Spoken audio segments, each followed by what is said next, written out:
Très bonjour. Aujourd'hui, je vais vous préparer une tarte tatin d'aubergine à ma façon. J'espère que vous allez l'apprécier. Et on va aller voir les ingrédients tout de suite. Alors, les ingrédients pour cette tarte tatin d'aubergine.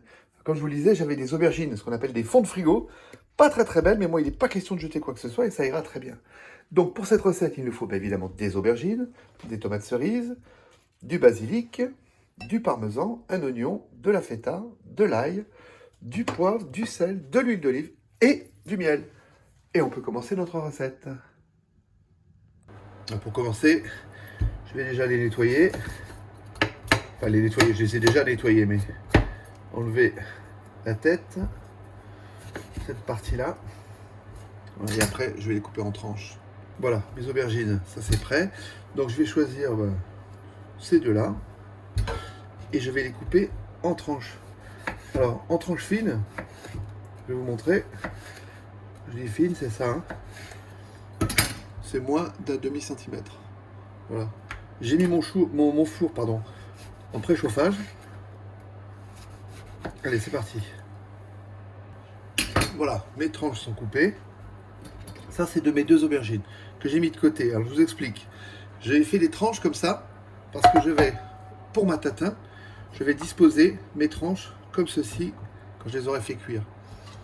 Le reste, donc, des aubergines, ça, et les chutes de ceci, je vais les couper, je vais les éplucher là déjà, et je vais les couper en petits carrés. Pour ce qui est des tranches, le côté visible de la tarte tatin, j'ai laissé la peau parce que c'est beaucoup plus joli, mais pour l'intérieur, je vais les éplucher, ça sera beaucoup mieux. Allez, c'est parti. Voilà, j'ai épluché mes aubergines, et maintenant je vais les couper en petits cubes pour les faire revenir avec mes oignons. Donc je vous montre juste comme ça, hein, tout simplement, comme ceci. Voilà. Voilà, mes aubergines sont coupées. Maintenant, je vais me couper mon oignon. Pareil, alors pas trop fin, hein, pas trop fin. Vous voyez, comme ça, tout simplement. Voilà. Que je vais faire revenir avant mes aubergines. Voilà. Allez, on va faire revenir ça. Alors, je fais chauffer ma poêle, de l'huile d'olive. Je mets mes oignons rissolés. Alors, je ne cherche pas à les faire brûler, hein. Juste les blanchir, les rendre translucides. Voilà. Dès que c'est un peu translucide, j'y mettrai mes aubergines. Et maintenant, je vais m'occuper de celle-ci, que je vais disposer sur une plaque avec un peu d'huile d'olive et je vais mettre au four. Voilà, j'ai disposé mes aubergines. Je vais mettre un peu d'huile d'olive, comme ceci. J'ai préchauffé, comme je vous disais tout à l'heure, mon four. Je l'ai préchauffé à 220 degrés. Je vais le laisser à 220 degrés. Et je vais mettre mes aubergines pendant quelques minutes dans le four. Ensuite, je les sortirai et je les retournerai pour les faire cuire sur l'autre face. Voilà, mes oignons sont translucides. Et je mets mes aubergines. Donc, je vais les faire bien cuire. Allez, je vais bien saler.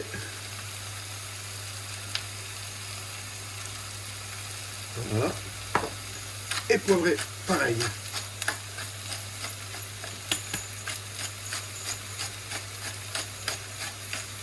Voilà. Je mélange bien. Après les amis, moi l'aubergine c'est vraiment quelque chose que j'adore. Je suis même étonné de les avoir laissés si longtemps dans mon frigo. Et de ne pas avoir fait quelque chose avec. Donc moi comme ça je vous fais une recette assez sympa. Et surtout très facile. Bon là c'est à peu près mi-cuisson. Pas mal. Je vais mettre mon ail. Avec mon appareil que j'adore.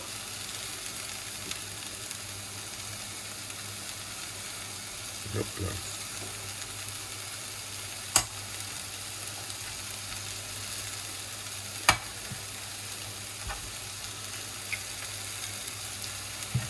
Voilà. Je vais hacher mon basilic pour tout à l'heure. Et on va pas tarder à plonger nos tomates cerises.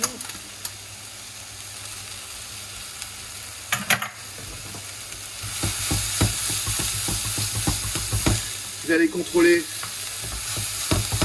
les lamelles d'aubergine qui sont dans le four. Voilà. Je vais... Ouh, c'est chaud. Je vais les tourner. Alors, je les tourne. Je ne vais pas les huiler de ce côté-là. J'ai huilé juste un côté, ça ira très bien. Voilà. Parce qu'on mettra tout à l'heure ce qu'il faut, vous verrez, pour la suite de la recette. Voilà. Oui, ça va être pas mal. Alors quand vous les faites cuire comme ça, vous faites bien attention quand même de ne pas les dessécher non plus. Hein. Par contre, là, cette fois-ci, on va saler cette face. Voilà. Et bien, vous savez quoi? On va la poivrer aussi. Voilà. Allez, je remets dans le four. Je ne vais pas vous dire combien de temps précisément, puisque c'est à l'œil, hein, en fait. Hein.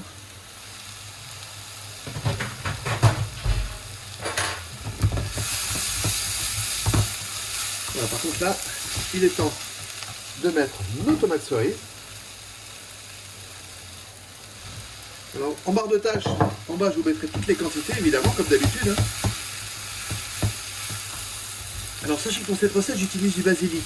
Si vous ne trouvez pas de basilic, parce que ça dépend des régions, hein, même chez moi, qui est un peu le pays du basilic quand même, ça devient de plus en plus compliqué, c'est normal à cause du froid.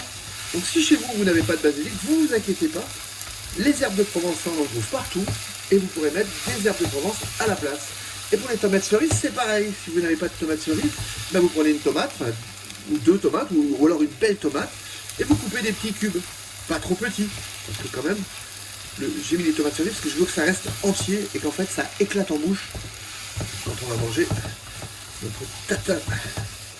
Donc des carrés de tomates, de cette taille, hein, tout simplement. Hein. Voilà. Allez, on continue la cuisson. Alors j'ai lavé mes feuilles de basilic et maintenant je vais les couper. Vous voyez, je coupe une fois en longueur comme ça et ensuite comme ça, pas trop fin. Vous voyez, des petits cubes, des cubes de feuilles de basilic. Vous voyez, juste comme ça. Et ça, c'est vraiment à mettre à la fin. Le basilic, si vous le mettez en pleine cuisson, il va disparaître avec son goût. Là, c'est au dernier moment. Quand ça va être... Ça sera la dernière chose à mettre. Le basilic est hors du feu. Et après, il y aura quand même la cuisson dans le four. Et ça se présente bien pour l'instant. Pas mal du tout. Et en plus, ça sent super bon. Alors voilà, c'est prêt. C'est pas mal. Je vais le sortir du feu. Voilà, j'ai coupé mon feu. Impeccable.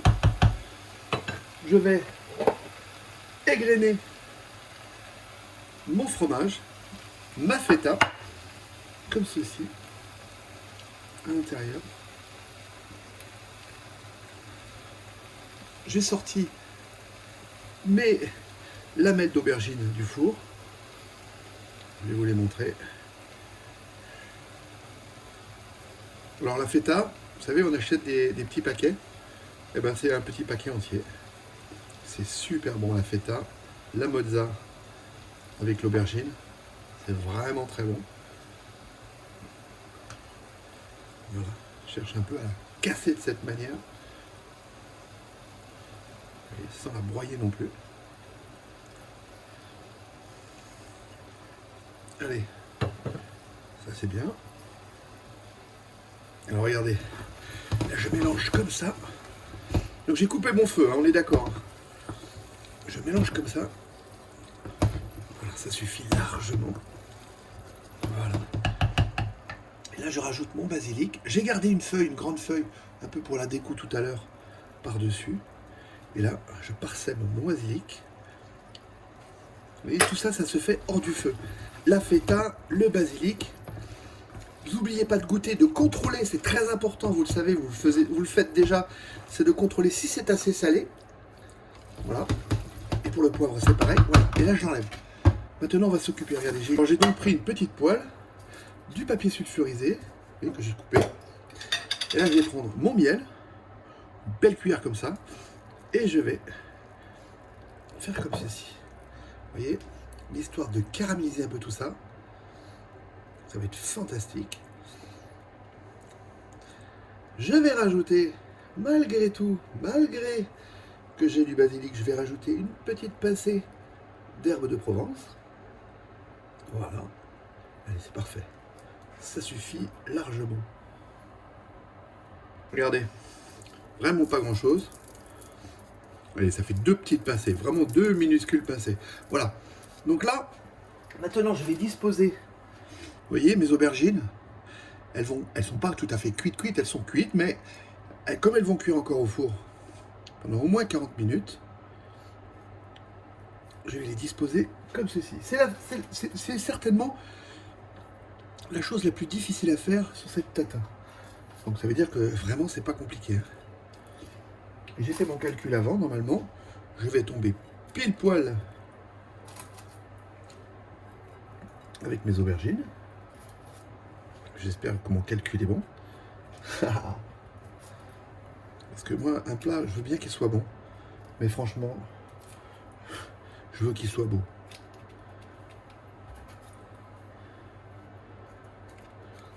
Voilà. On va être bien, on va être bien.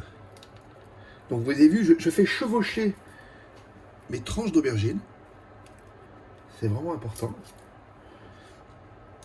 Voilà. On va faire comme ça. Voilà. Je fais chevaucher mes tranches d'aubergines. Là, je vais boucher le trou qu'il y a ici. Et là, il me reste une tranche. Et ben, je vais m'en servir. Vous voyez. Je vais couper ça. Je vais couper là. Je vais, par exemple, boucher là.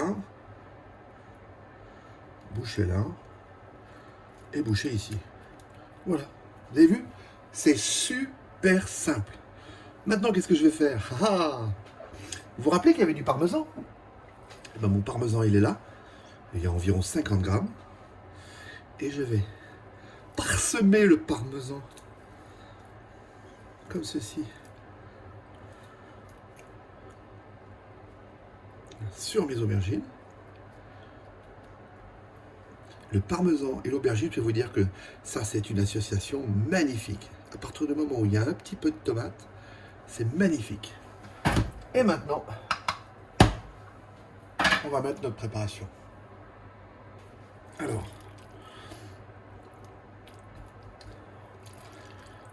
je vais vous dire que ça sent super bon.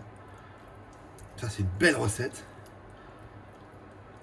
Ma première recette, ma vraie recette de 2024. D'ailleurs, les amis, je vous souhaite une très très bonne année 2024. C'est vrai que je l'ai dit à personne. Ben voilà, pour cette première recette, je vous souhaite une très bonne année 2024 avec de la santé et surtout la famille autour de vous. Parce que la famille, c'est ce qui est le plus important. Et voilà. Donc, regardez comment j'ai fait. Simple. Super simple. Le reste de parmesan, eh ben, on va le disposer par-dessus, comme ça. Non, ça va être bien. J'essaye de rabattre au maximum. J'ai bien dit au maximum. Si ça ne se rabat pas, c'est franchement pas grave. Voilà. Et maintenant, je vais chercher ma pâte feuilletée. Et vous vous rappelez ce que je vous dis toujours, la pâte feuilletée, vous la sortez au dernier moment. C'est le seul moyen de bien la travailler. Et voilà. Je sors ma pâte feuilletée. Et j'essaye. Oui, comme je vous disais tout à l'heure qu'il fallait rabattre. J'essaye de passer ma pâte feuilletée derrière. Ce sera tellement plus joli. On va faire comme ça. Voilà. Ça va être pas mal, ça va être pas mal du tout. Ça va être un régal, ça va être une vraie beauté. Je le sens, je le sens, je le sens, les amis. Voilà. Alors, comme on jette rien, on pouvait soit rabattre comme je le fais moi, tout simplement, ou alors couper le bord et l'utiliser pour faire autre chose. Mais là, je vais rien faire d'autre. Vous avez vu la simplicité de ce plat? Alors, on pique pas. Hein. C'est une tatin, je veux pas qu'on la pique. Je vais la mettre dans le four à 180 degrés pour 45 minutes. Allez, c'est parti. Allez, on va voir ça. Ça se présente bien, hein. Regardez-moi ça. Bon, le même principe vraiment que la tatin. Ça me plaît énormément. Ça sent super bon, les amis. On sort. Ça fait 45 minutes, hein. Ben, ça présente bien, hein. Allez, je vais laisser refroidir un petit peu. Et on va démouler. Alors pour démouler, je prends une grande assiette. Je mets comme ça. Et là, je vais essayer. Il va falloir faire vite, hein. 1, 2, hop. Voilà. Bon, c'est très chaud. C'est très très chaud. Puis il y a toujours la surprise, hein, au démoulage. Oh là là là là là là, les amis. Regardez. Regardez, regardez ça.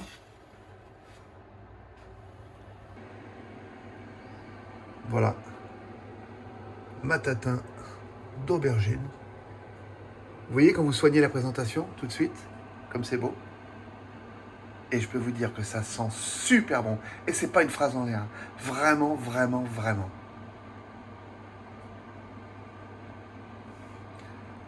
On va rajouter un petit peu de basilic. Voilà. Pour la couleur, c'est sympa comme tout. Basilic frais. Et voilà. Allez, on se la coupe.